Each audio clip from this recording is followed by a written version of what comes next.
Hey you guys, what is up, and thanks for tuning back into BBQ. Once again, I'm your host Craig Kimberly, and today we are finally getting to use the smoke plate.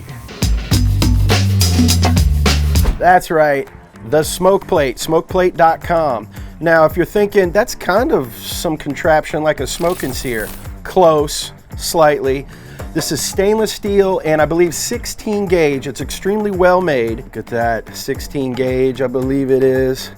And basically, yes, you get your hot side, and then your cool side, and you use it for smoking and long cooks. You can also, of course, sear over this side too and do like reverse sear steak and that sort of thing. Drop a pan on top of this, and it all pops right into the Weber kettle. Let me show you how it fits.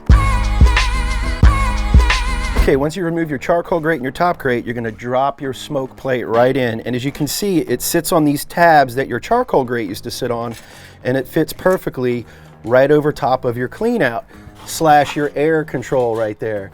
And one paddle stays there and the other two stay back here.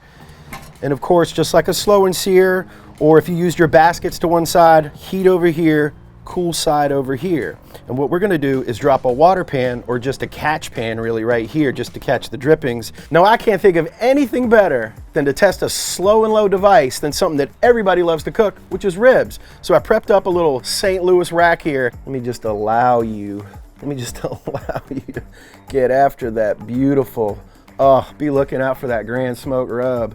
You know, I did a little bit of my spice rub thing, and you know, put whatever you want. It's not really about the recipe today, it's about the device. And let's see how it smokes a beautiful St. Louis rib.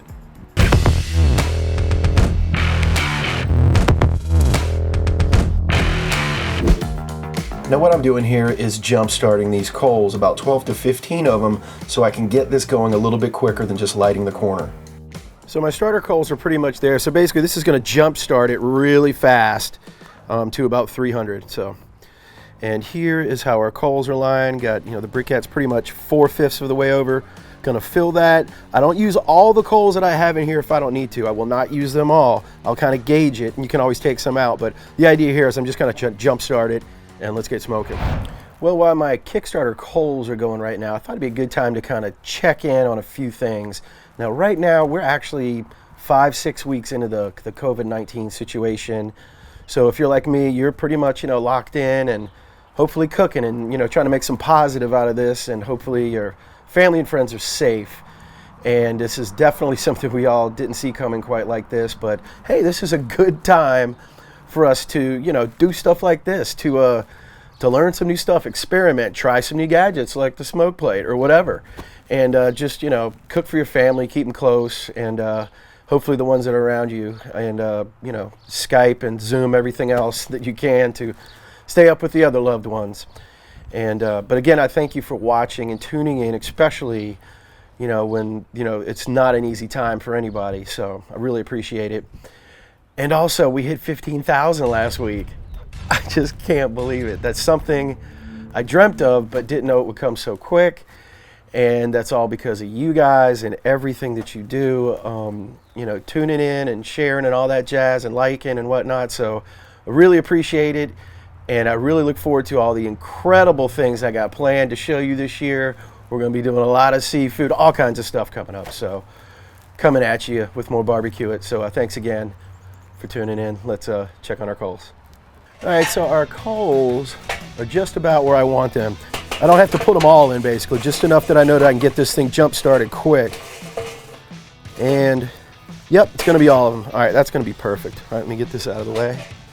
All right, let's get a good look at that sucker. All right, so she's gonna get up to speed, up to heat quick. So let's go ahead and get the grate on real quick and leave ourselves an opening to put some wood in there. Oh, you know what? Before that, this is the pan I'm gonna drop in here just to catch some of the grease. All right, let's get her up to temp. So we'll go by the gauge on the lid, and we're gonna go by my probe inside and see how quickly we can get up to temp. Time, temperature, and technique. Time between 3 and 4.5 hours. Temp about 325. Technique, offset smoking on the smoke plate with some B&B pecan and of course the championship mix, which I love so much. Okay, so our lid says 325 and my Maverick XR says 250-ish, so pretty close. I'm getting anxious, so I'm gonna go ahead and put my wood on This is going to change the temp a little bit. I'll do a big chunk of some pecan right here. That's going to be serious smoke. And you know what? Let me put some of that championship blend. I'm just going to sprinkle, you know, so it kind of hits some of these coals and it gets a little bit of smoke as it goes. It also probably helps to light it a little bit. Another little chunk of pecan. All right, let's let that start smoking, and then we'll get that rib on. That one rack of ribs.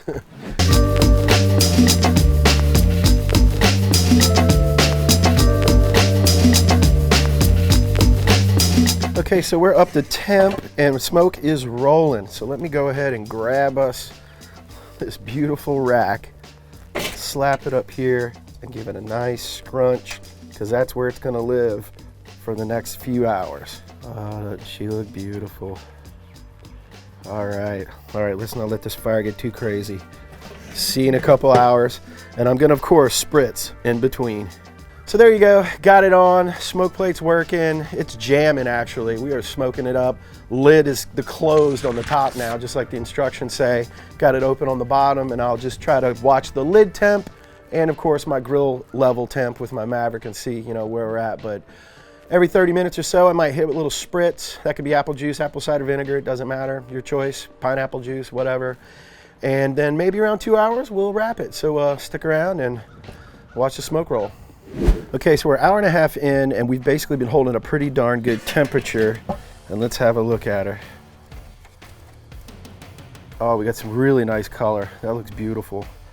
Now I did rotate it at an hour to keep it off the heat a little bit, so we'll let it keep going. It looks like we got tons and tons of fuel, so keep cooking.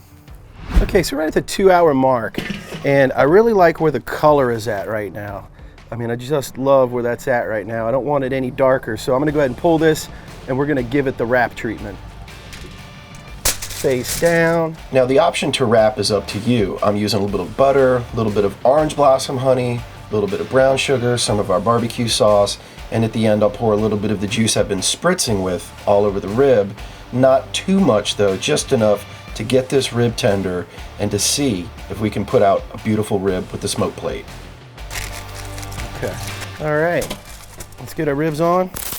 Okay, so we got a little honey blossom and a couple other things on there to flavor it up. We're gonna let it wrap for about an hour. Now, I was surprised it got that much color on it that quick at 2 hours, because I didn't think it was rolling that much smoke. But it's a little bit hotter probably than, you know, you'd normally cook with this thing, but I wanted to see if it could do kind of a hot and fast ribs at around 325, and that's about where we've been sitting. And we're gonna check back on this in about 30 minutes, but I'm thinking it's gonna take about an hour for that. It wasn't quite the pullback I wanted, but the color was there, so I pulled the trigger and it was time to wrap. See you in an hour. Unexpected, gratuitous drone shot, just to keep you relaxed. This was a sunrise the other day. You know, it got to me thinking that, okay, so here we are 3 hours in, and I'm curious, so let's check it. Still feels a little firm. Now, I could have skipped showing you the 1.5 and went straight to the 2 hour mark, but I really think you should see the pullback and the progress. And of course, I'm ecstatic about the color as though I've never seen a rib before. It is kind of pretty. All right, back on. I think we're gonna give that another 30 minutes, so we'll be in the 3.5 to 4 hour range, I think, by the time these are done. Oh yeah, can already tell they feel right. This thing is maintained, by the way. Now we're about halfway through the coals, so I could probably go another 2.5, 3 hours. So as far as that goes, unbelievable. Here, let me grab this camera. So it's basically burned about halfway through those. There's still another entire half, so yeah, so far, smoke plate's done its job. Look, ooh, so beautiful. And let me just duck that down so we can see that in the light. Let's get in here. Look at that, that is just beautiful. All right, so I see the pullback I like everything I see, so what we're gonna do is hit this with a little bit of a Grand Smoke Railroad, my competition barbecue team. It's a little bit of our barbecue sauce that we put in a little splash of it on the wrap. I think I put it in there. And we're just gonna give this just a nice little brushing. the barbecue sauce and get it back on the smoker. And the smoke plate will have one more job to do, and that's to tack this up. Still got smoke rolling too. Look at that. All right, we're gonna let that tack up for about 10 minutes, and then we'll be back to slice. Ah, it's the moment of truth. Oh, look at that. Woo, look at the color. Can you see that in the sun? Wow. Look at that. Let's get it under this camera. Oh man, that is a sight. All right, we're gonna let that sit for about 5 minutes, and then we're gonna slice it.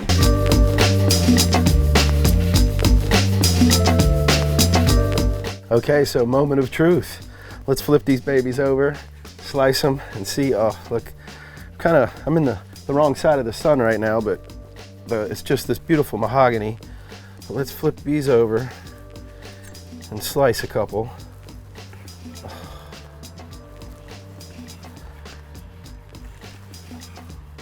Oh, that's beautiful. Let's bring these back.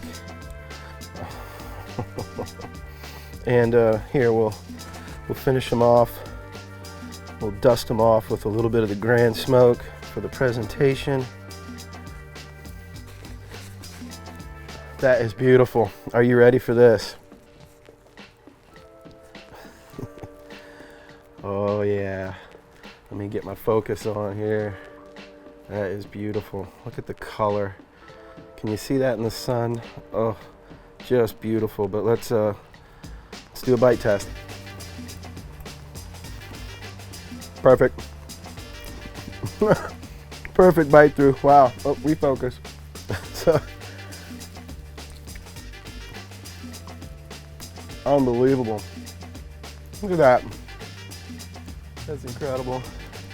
Juice just a gushing out of this. Wow. I can't stop eating it. That's so good. So I got to tell you, the smoke plate worked fantastic. The airflow was a little bit tricky at times, so you can't just set it and forget it. You do have to pay attention and get your sweet spot in there. I did open up the top vent a little bit, closed it down a little bit. And same with the bottom. At one point it was wide open, then I shut it down a little bit. So just like with any other cook and any other device, you have to learn the device first. So I'm gonna do a few more cooks with this. I was thinking do a pork butt, maybe a spatchcock chicken or something. You know, just tried a few other things and then try a reverse sear steak or something. But I actually have not used the slow and sear yet, but I do have one. And so far, this is pretty darn good. So good stuff. And I'll give it a shot again. But thanks for tuning in to BBQ. I really appreciate it. You know, click the subscribe button if you haven't, please. And, you know, hit the like and all that jazz, the bell, so that, you know, kind of increases these things a little bit, gets them in rotation for me. But other than that, stay safe and other than that, stay safe. Other than that, stay safe and thanks for watching. Okay.